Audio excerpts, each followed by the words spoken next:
Well, so what we've done, so the question is about they want more workers. They want more people. That Florida has 500,000 job openings right now throughout the state.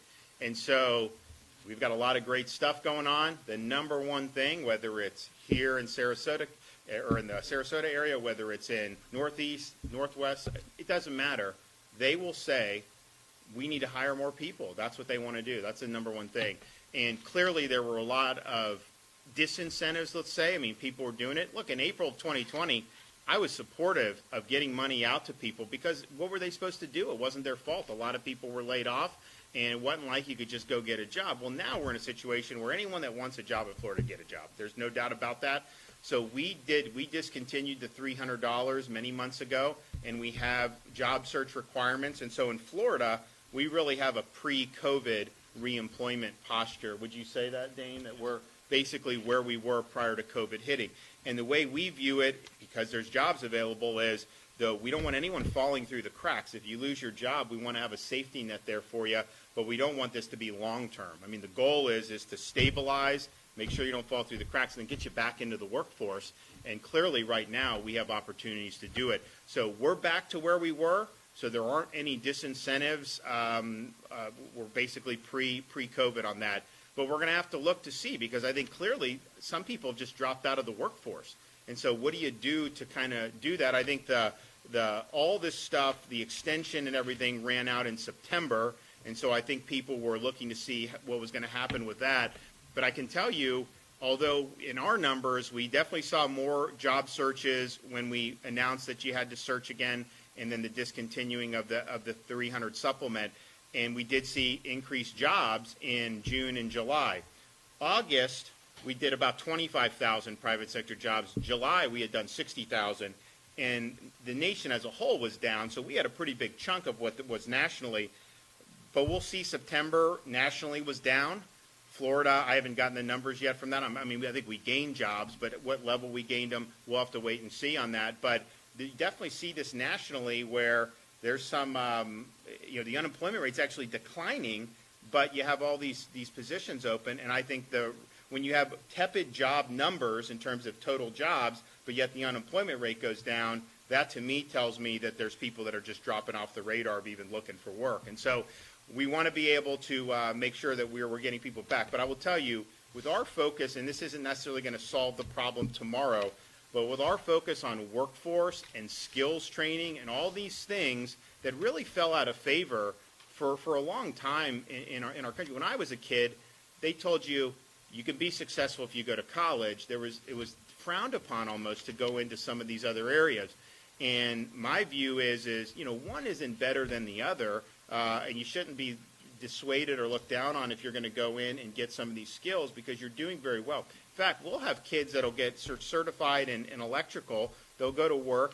They'll be making 70 grand right out of the chute, and then they'll make more. And then by the time they're in their mid-20s, they're starting their own company, their own business, and then they do very, very well.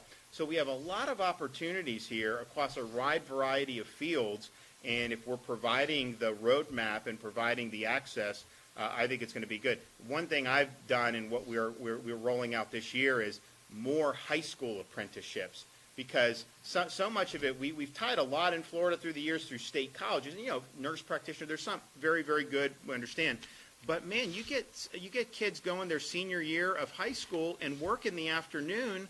They can make some money, and then they're getting trained. And then if they have the skills, I guarantee you they're going to have a job waiting for them if that's what they want to do.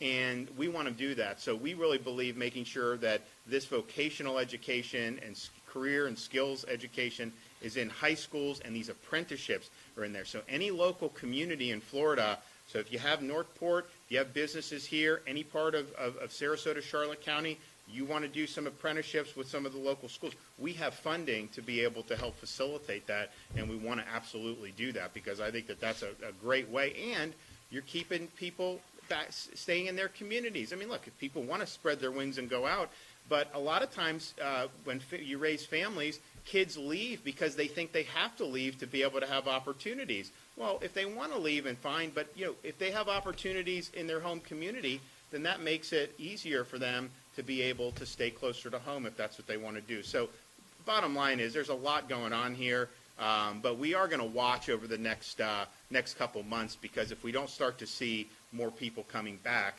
then you got to say, okay, then what do you have to do to entice further? It's one thing to say there's the disincentives are gone, but clearly something may have happened in this period where you just have folks that are no longer actively engaged in the workforce like they may have been. So, but every single place in Florida I go, someone will ask me that exact same question. I wish it were that easy. Yes, one more.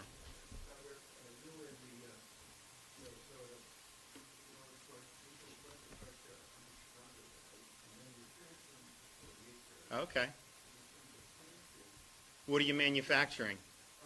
Oh, good. In Northport? Oh, good. Good. Well, I can tell you, you're not the only one from Illinois that's been coming down to the west coast of Florida. And I remember I was there meeting with businesses. This is pre-COVID. And I stopped by, and we were talking about people. And then I just said, there's some folks there that I knew that had places in Florida. Like, hey, will you come meet some Illinois folks? And I did. There was like 50 people. And I was like, how many of you are Florida residents? And about 15 of them were already Florida residents. I was like, how many of you have homes in Florida? And another 15 raised their hands. And they were basically just like, look, if I could be a resident, I would do tomorrow. I got to move some stuff. And then the rest, I said, okay, well, are the rest of you interested? Everyone was interested in potentially coming down and doing this. But I think that's a good decision. You're going to have a great business environment here, and you'll have an administration, certainly at the state level, and I think certainly here. We're committed to making sure that what you need to run your operation, we want people that have the skills that you need and other businesses need, and everybody wins on that. So let us know. When are you going to break ground? What's that? Okay. All right. We'll make sure we get the information, and we'll. So are we committing to a groundbreaking in October of 2022? Okay. All right. Well, thank you guys. Appreciate everything.